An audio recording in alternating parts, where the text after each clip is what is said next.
Okay, welcome YouTube. We just had massive news dropped about VCT 2027 and onward, and I talked about it briefly on stream. It came up while we were streaming some Crimson Desert, just finishing up the main story quest after a casual 100 hours, no biggie. But we talked about it a couple times on stream as people asked, but that was only watching the video release that they did, and then just kind of the Leofaria tweet as well that just added in a couple of the bullet points. But now I've had a chance to actually read the full article that is on the official website and on social media on X. So if you want to check out the details as well, you can do so yourselves. But after reading through it, what are my thoughts? Well, let's talk about exactly what it is in case you've missed it. There are a couple people seem to have had access to the announcement prior, so there's some in-depth breakdowns there, and I'm sure there will be many interviews and Q&As to come in the coming weeks. Overall, the goal is everything is a tournament. So they're flipping VCT on its head. They're making it a open qualifier format. Everything is open. Anyone can qualify to Masters. Anyone can qualify to Champions, etc. Anyone can qualify to Pacific. So how does that work? Well, to do that, they talk about the partnership first. We'll get to that at the end. But basically, this is the quick little nitty gritty about how this is going to work. These are open qualifiers, right? For each of the regions and how it breaks down. And then you'll there qualify into your VCT Americas, Pacific, EMEA, and CN, which are just going to be kickoff and cups. Basically, this is the new name. There's no league. It's just tournaments. So there's a kickoff tournament. There's cup number 1, cup number 2. And kickoff leads into Masters 1, cup number 1 leads into Masters 2, and cup number 2 will lead into Champions. That's going to get a little confusing now that I think about it.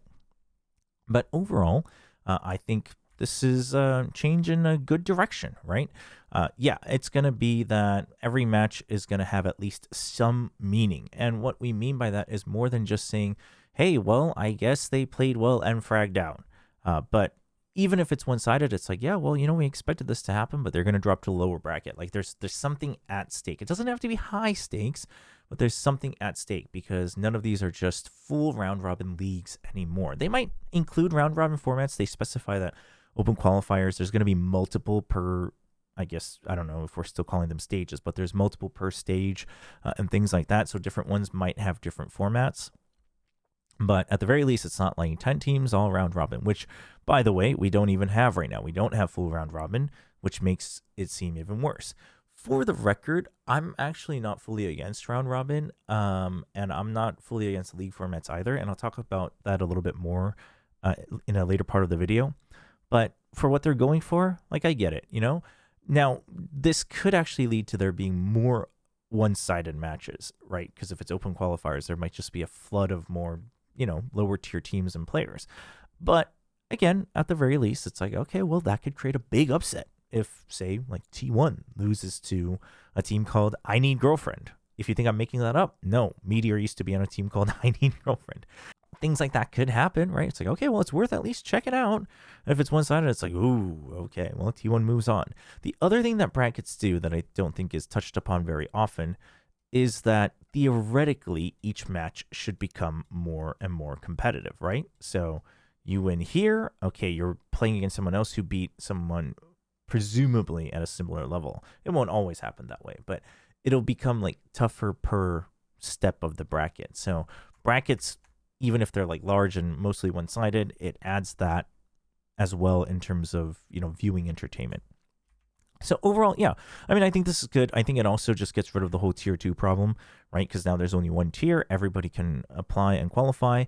They specifically say in the article that things like Premier and like Collegiate, things like that, they could be part of open qualifiers depending on the region. So they're looking at different options, different partners, lots of third-party partners as well, potentially coming in. They also mention that open qualifiers will be happening like during, say, like a Masters or a Cup or something like that. So for the next one.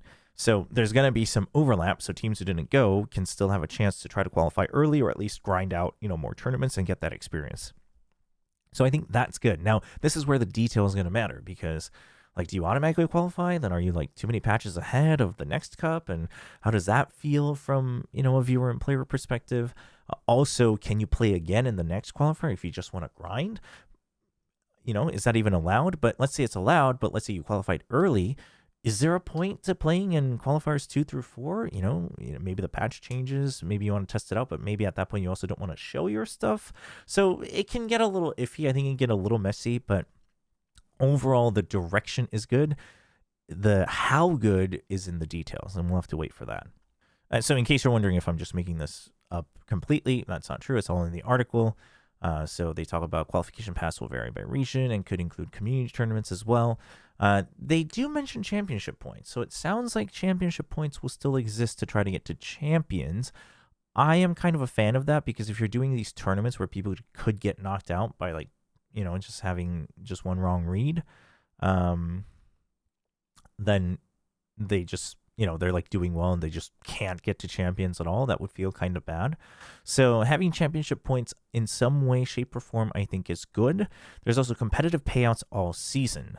So basically they specify this, I believe, down here. Yeah, each competition will have a cash amount attached to it that teams will earn by qualifying. So that means, you make it to VCT Pacific Cup, you get X amount of money right away.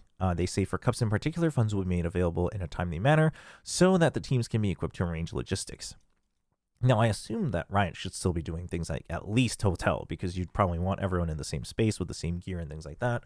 But, maybe it's up to the teams to figure out their own flights and such, but as long as you're getting the right amount of money to cover that, plus it feels like it is some fund as a reward, as a baseline outside of the prize pool, I think that's good. Then there's also prize pools. So you can, all teams can earn the prize pool plus getting to kickoff and cups. And this money, basically, I'm going to call it a stipend. It's obviously more than that, but this stipend will double more or less from kickoff and cups into masters and then doubles again into champions. So you make it to the bigger event, you get a bigger fund.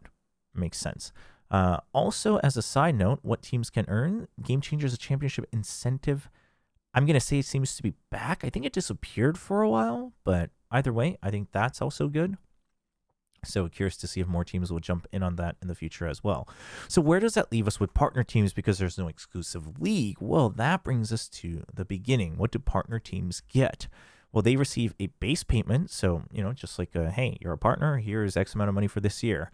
But on top of that, you get a performance bonus. Now, when they say performance bonus, this means partnership goals. So not just placement, although I'm sure that's part of it.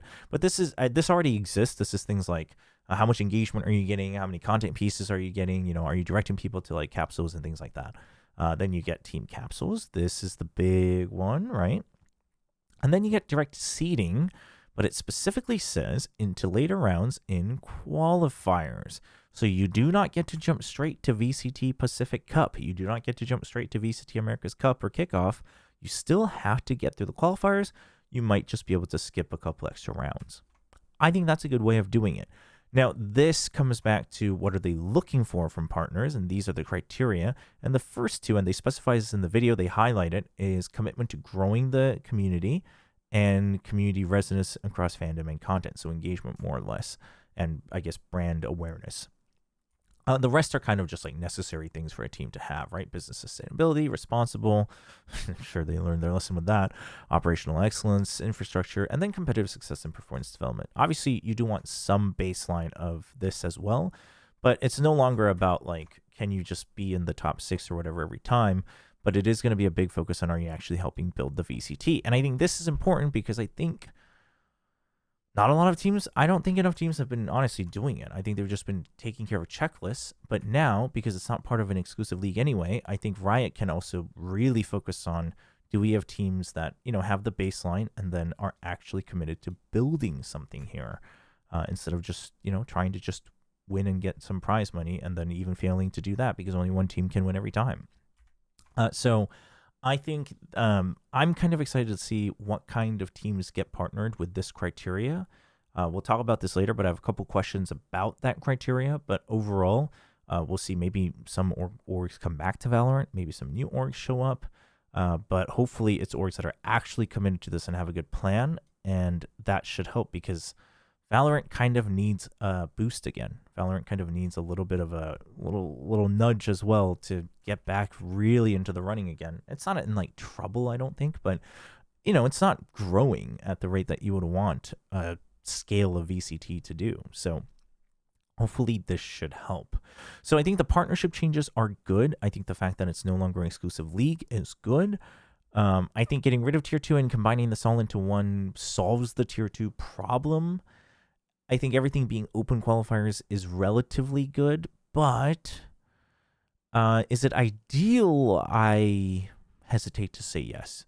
But for now, I think in like medium term, not short term, but medium term, I think it's a step in the right direction. So VCT Cups are now going to be LAN events. So basically the open qualifiers, I'm sure most region, the qualifiers will be online, right? So online. For instance, Korea has a good chance of doing it LAN because they still do Challengers LAN right now. So that depends on your region, but most of the open qualifiers will probably be online. But they say there's like community events and community tournaments and third-party tournaments as well. So for instance, like something like a Red Bull Home Ground could be an offline event, but it could still count as an open qualifier. So I'm sure we're going to have a mixed bag there. But the cups, the VCT Cups, so the Pacifics, the Americas, right? The EMEAs, the CNs, these will be land-based events. And it concludes with the finals weekend event. They talk about how the venues are going to be a combination of Riot Studios and bespoke venues. So presumably this would imply that, maybe the first part of these will be at Riot Studios and then the final weekend will be somewhere at a different arena, or maybe like kickoff will be at Riot Studios and then cups will, the next cup will be in, I don't know, Madrid or whatever for EMEA.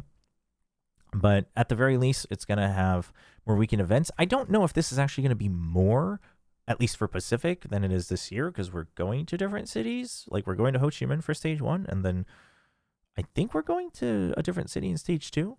So there's some things to consider here, whether it's actually more. But at the very least, it should make more cities more viable, because not everyone's like having to deal with visas and housing and whatnot in Seoul to begin with, and then flying back out, and then flying back in, and then going to a master's. You know what I mean? It should simplify that process. So it should make more cities better candidates. They talk about 20 plus tournaments, 16 plus different cities. I mean, these are slightly, this isn't a lie. I'm not saying it's a lie, but it's slightly boosted because there's only 8 cups, and then there's 3 Masters and Champions, so that's 11. I think they're counting potential. I guess they're probably including Game Changers and maybe a couple like events that they know they're going to do, like third-party qualifier events that are going to be offline. But either case, it is more tournaments. It's more weekend events. I am a big fan of like cups at least being weekend events. It's going to feel like there's always something big to look forward to, like twice a stage, so to speak, right? So it's like kickoff and masters. Okay, it's not just like, oh, who's going, but it's like, all right, this is a tournament. Like whoever wins this wins a bigger prize pool. Like they win this tournament, they have that title. Instead of it's just a league of, hey, you were winning this season, but I won the next stage.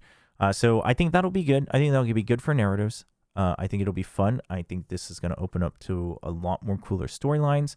And just as a note, kickoff will remain with a unique format. I assume they're going to try to keep Triple LM. And then also the qualifiers for it will start in Q4. So that should shorten the off season. I put that in air quotes because who knows how it exactly will work out on the calendar. But overall, the direction is good. So let's talk about what my overall thoughts are. Well, I have some questions, first of all, before I can feel like really, really solid about this. They talk about third-party support. Is it limited to only official open qualifier attorneys, or is it going to be more, right? So for instance, let's say Red Bull wants to do more events like while a Masters is going on or while a Cup is going on, or maybe just in between. Even if it's not considered a qualifier, are they at least going to let them run it, right? Obviously, it's up to them to try to entice teams to join. But again, like the calendar will affect whether teams want to actually grind out more tournaments or not. So this all goes hand in hand. And then team eligibility. Say if you've already qualified, can you go to the next open qualifier? Obviously, again, depending on the calendar, maybe teams don't want to because they don't want to show their stuff. But if you're newer, like you would probably want to grind more. So that's a big question. Import rules. I've seen people say like it might be switching to 2 per team. I'm not sure. I know some people brought up in my chat during the stream of, well, maybe they should make it so it's just at the local, we'll call it local setting, I think that's a bad idea because local regions that are already behind, that just keeps you more behind if you region lock it too hard. Listen, if most of these are online anyway, like the example given was, what if South Asia just hires 5 Koreans? If it's online qualifiers, you're not going to hire 5 Koreans because the ping is going to be terrible and your chances are going to be much lower. So you're not really incentivized to bring in like all from a different local region anyway. But I think obviously you're going to want import rules for Pacific Americas, EMEA, and CN. Keep those for sure, whether it's 1 or 2. I'm curious. I'm curious what they land on. Just depends on the logic. I guess I'm okay with either, although I guess I would prefer 1 if it's at this level. But I think locking it at this level is a bad idea. You're already not incentivized to do this anyway. You're especially because you still have like a pretty local path to get to the regional cups. Listen, you're gonna have to care about your own fan base, especially if you want to bid for a partnership, right? So there's a better chance, for instance, with South Asia, like you should still have at least 1 South Asia player. And then maybe if you get a mix here. And then the other thing I mentioned was also, let's say they can find a way to get 5 Koreans and somehow, I don't know, the ping isn't an issue or they're just so good that they don't care about the ping and they win out. But if they're constantly playing in these open qualifiers, that also still helps grow the scene because people are getting practice against them through these official tournaments. So right now it's iffy because, you don't have as many opportunities to fight internationally anyway. But here, you would be fighting constantly at your local region, and then, you'd have at least more than hopefully 1 team go to Pacific and things like that. I don't know what the slots are. We don't know about that yet, but we'll see. We don't know what the size of kickoffs and cups are. So overall, I think lower denominator, region lock, bad idea. Definitely import rules at the region levels for sure. 1 or 2. Personally, I'm leaning towards 1, but I'd be happy to hear what the arguments are. And then partnership. Are you prioritizing domestic or international presence priority? So I asked this because if there's going to be open qualifiers at your local setting at your local level to begin with, this might open up an opportunity for teams who are more local focused to have like a better chance at becoming partnered because maybe you're helping grow that. But the problem here is that if that team is just content with growing it locally, right? And then they don't really make it to Masters Champions, or maybe even if they make it to Masters Champions, they're not really engaging with the global audience, then that's not what you want. But if you have a team that's like really focusing, trying to, has some global presence, but they don't make it there, that's also a problem. So I am curious, but I got to imagine that they're considering like certain local regions and markets where it's like, okay, we do prioritize. I mean, I guess it could depend on the market. Like if Japan has such a big local market anyway, it's like maybe you do prioritize orgs that are just focused on growing this even bigger, right? Maybe. But I'm curious because partner teams get more financial support. So if you want that team to actually build things, if they're only focused more on local things, then in the grand scheme of things, they're not actually building VCT. They're really just building their own empire. And that's not necessarily a bad thing. I think it's good to help teams do that and orgs do that in esports. But again, very curious about what that balance is. It's not something I need to know. I would like to. This is more my own curiosity. Overall good. Details remain to be seen, right? So I think it's overall good. It can't be, this format can't possibly be worse than what it is right now. But how much better? It depends on the details. Now, my final thought is that it potentially raises the floor but lowers the ceiling in terms of how great of a product VCT can become. The reason I say this is if you just have multiple tournaments, I think it's really hard for orgs to build a fan base and community, like a proper, because your results will be volatile. Now, if you're actually committed, the theory should be that you're getting the funding from Riot, you're putting in your own funding, and you should be investing enough to have a team that is at least consistently going to at least the Cups and, at least 1 international a year. Okay, that is the goal. And if that's the case, yes. But what a league format does is it makes it very predictable on when you can engage with your favorite group, right? When it comes to cups and such, it's like, okay, you could still make it, but like, are you going to have matches every week? Like, let's say if you qualify early, even if you're good, maybe you have like another month and a half where you qualified in Open Qualifier 1, and then you don't play until kickoff. And then at kickoff, you play for like 2 weeks, and then it's like, all right, cool. And then they play at Masters. And like that can be fun, but I do think it makes it harder to build this. Now, the counterpoint is how many orgs are actually trying to build this properly with the system we already had? Not enough. I think that's, they missed the boat here. But for instance, like I think we should have had more like local watch parties with local businesses and things like that. But obviously that wasn't happening almost anywhere. But you do miss out on this even being a potential.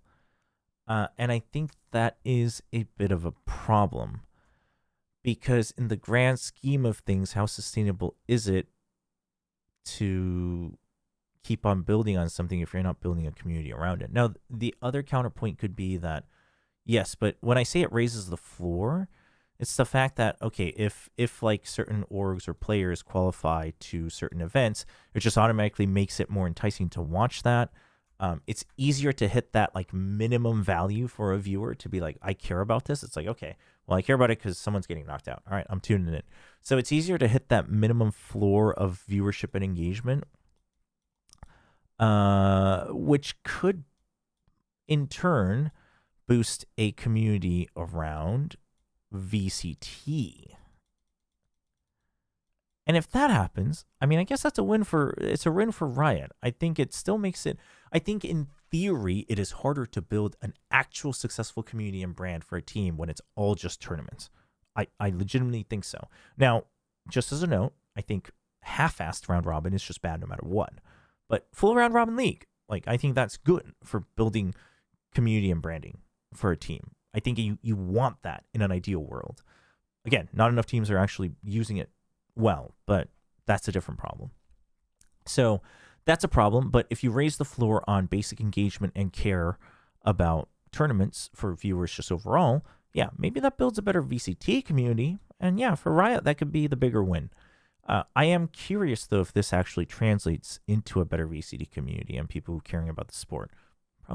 That probably matters more in the actual game state, but we'll have to wait to see about that. So that is my only caveat. I think that's something that people don't think about when we think about leagues. Again, I'm not condoning the current format, but there is something to be said.